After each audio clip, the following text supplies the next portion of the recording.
Bill, you have served as a distinguished civic and philanthropic leader, having led the Indiana Youth Institute and received prominent state and national distinctions for your achievements. How does teaching fit into your calling as a civic leader?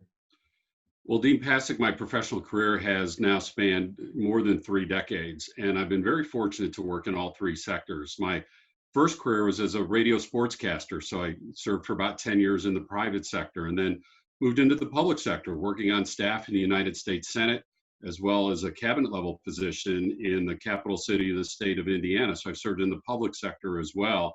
And then for more than the last 20 years, I've been in the philanthropic sector, and that is where I have found my strongest passion.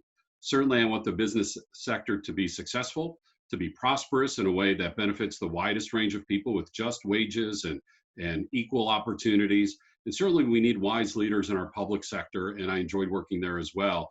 But for me, the philanthropic sector is where the people live. That is the area where we can have our most impact fastest for the things that we care most about.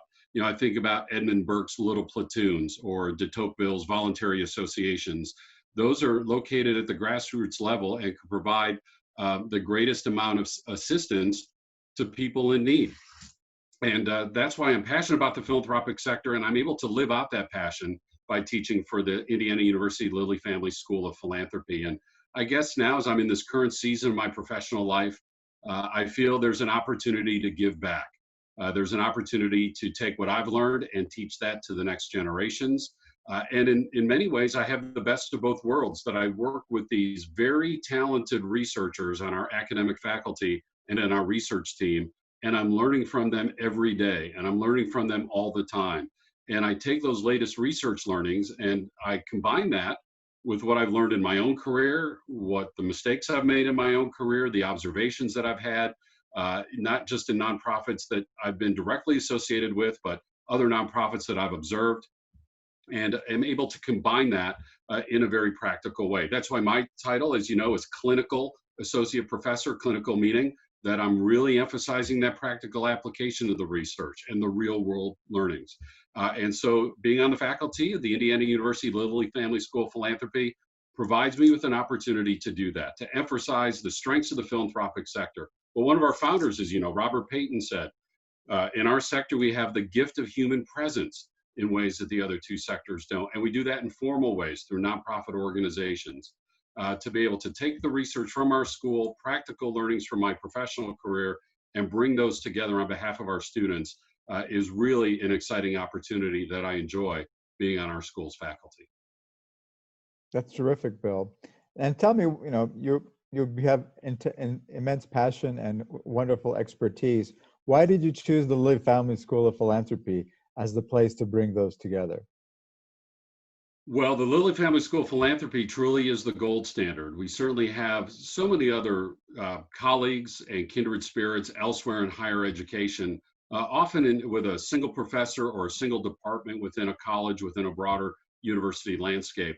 The fact that nobody else approaches this subject in such a comprehensive manner is what really drew me to the Lilly Family School of Philanthropy.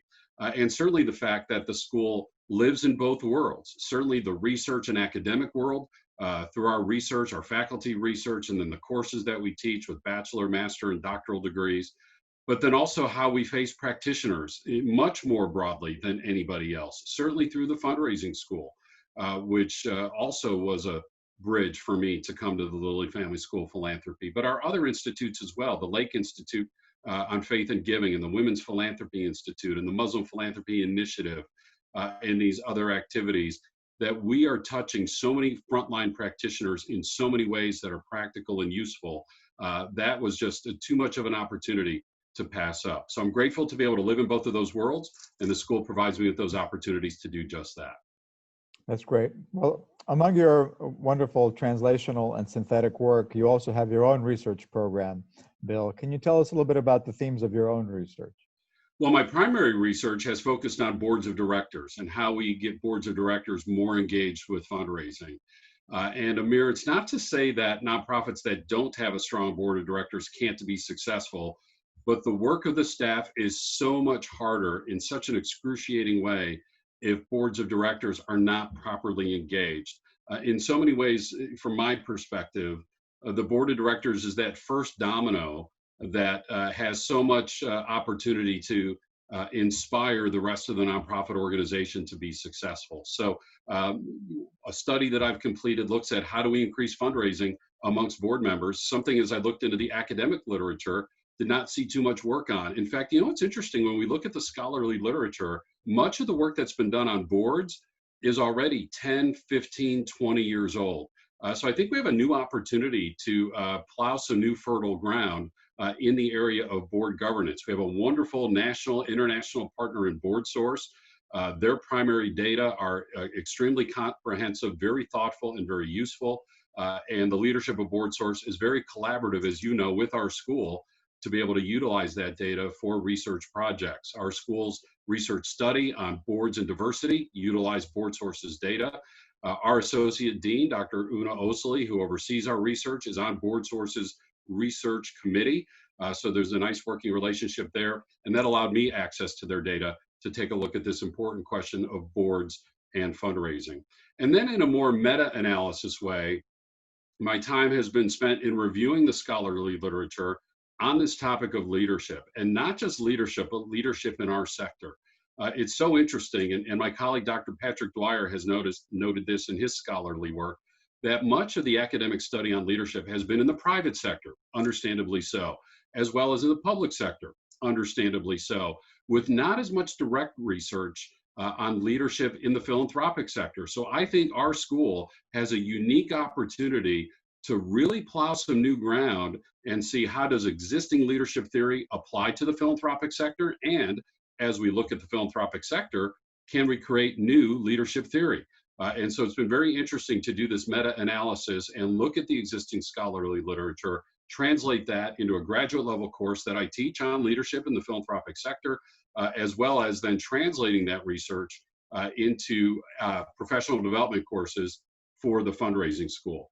You know, Amir, when we look through history, and I know you're a student of history and political science, and we look back and we see things that happened. You know, in the year 2020, the United States celebrated the eventual realization of the women's right to vote. And people see what happened on the back end of that with the writing of the 19th Amendment to the US Constitution. So immediately they think federal government, US Constitution, state governments that needed to ratify that amendment. But as you know so well, the impetus for that happened in the middle of the 19th century through volunteer advocates who today we would call being part of the philanthropic sector, being part of nonprofit organizations. Monumental things like the suffrage movement just don't happen. Sure, when we look back, it sure seems like, of course, women have the right to vote. Of course, that was finally recognized, but not of course. That movement needed leaders. That movement needed leadership. And whether it's a social movement, whether it's providing a service, like 3 women in the basement of a Methodist church in Massachusetts had a vision for a youth program for boys that grew in today what we know as the Boys and Girls Clubs of America. That took leadership. And so we just can't think things are going to happen. We need strong leadership in our sector that can't just be based on the stories of effective leaders, although we certainly need to learn from those who've come before us and what can we learn from their leadership journeys. But what is so unique to our school, how can that be buttressed through scholarly research that can be consistent over time, regardless of a particular personality, regardless of somebody's charisma, that all of us can learn from in very systematic ways. That's where the academic research comes in from our school. And that's why I'm passionate about leadership, I'm passionate about philanthropy, and I'm passionate about how philanthropy can be used in both of those realms. And that's why I'm excited to teach at the Lilly Family School Philanthropy in the bachelor and master's levels, as well as in executive education through the fundraising school. Well, that's terrific, Bill. We get a wonderful sense of how you bring current research and deep scholarship to inform your teaching. Can you give us a bit of a flavor of what your classroom is like, how you organize your classroom, and kind of what are some of the expectations students should have when they kind of join the community that is your classroom?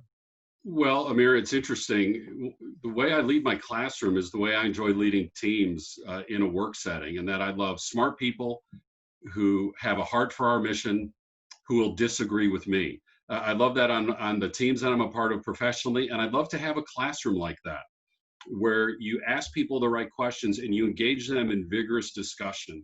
And certainly there's just some knowledge that as teachers we teach and that we impart to others.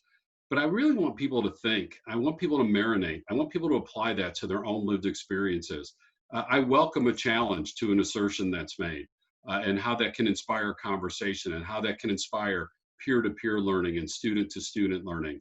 And so that's the classroom that I try to cultivate, whether that's in person when we're able to teach in person, or online, even in an online setting through online meetings that we have, or through discussion boards, by responding to each other's papers.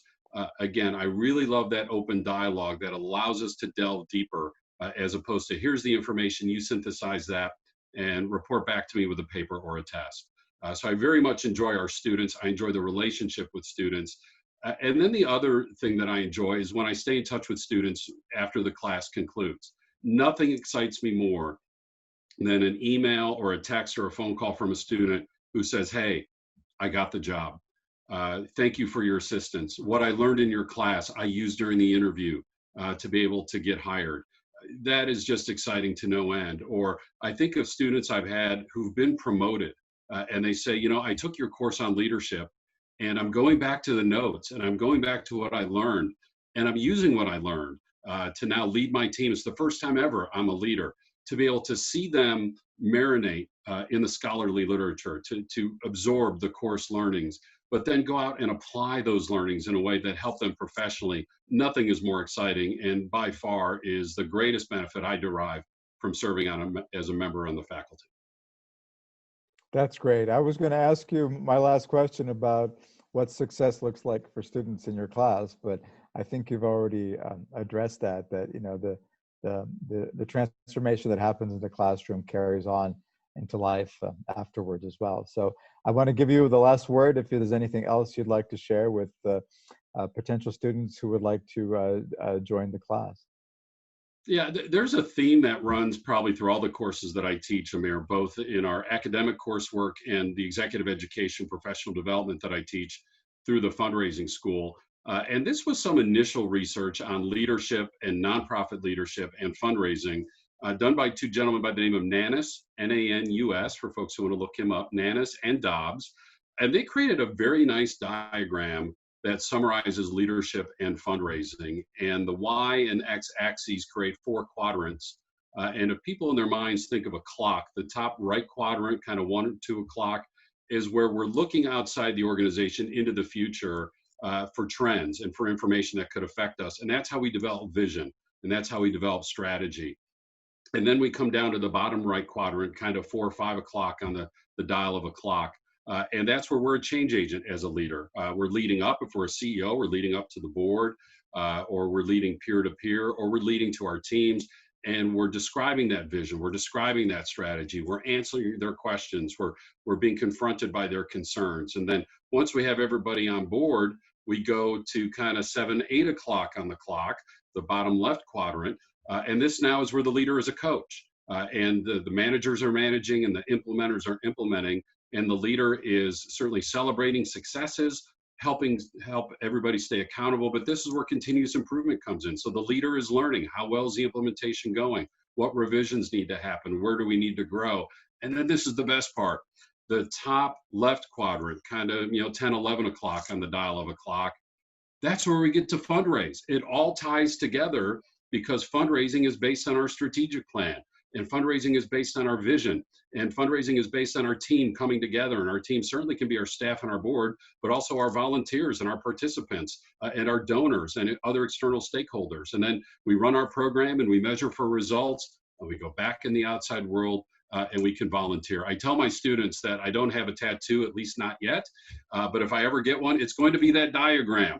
That's how passionate I am about that diagram. And it sums up the way that we can teach about leadership, the way that we can teach about fundraising, certainly in our academic programs where I'm privileged to serve on the academic faculty, but also in professional development where I'm privileged to serve on the faculty of the fundraising school. Great. Well, there's usually not a better way to end an interview than to talk about a tattoo. That conveys, I think, the practical success you can have by following your deep curiosity at the same time. So thank you, Bill. And I think people know where they can find you either at the professional development classes or in the academic programs. Thank you for your leadership, Dean, and thanks for this opportunity.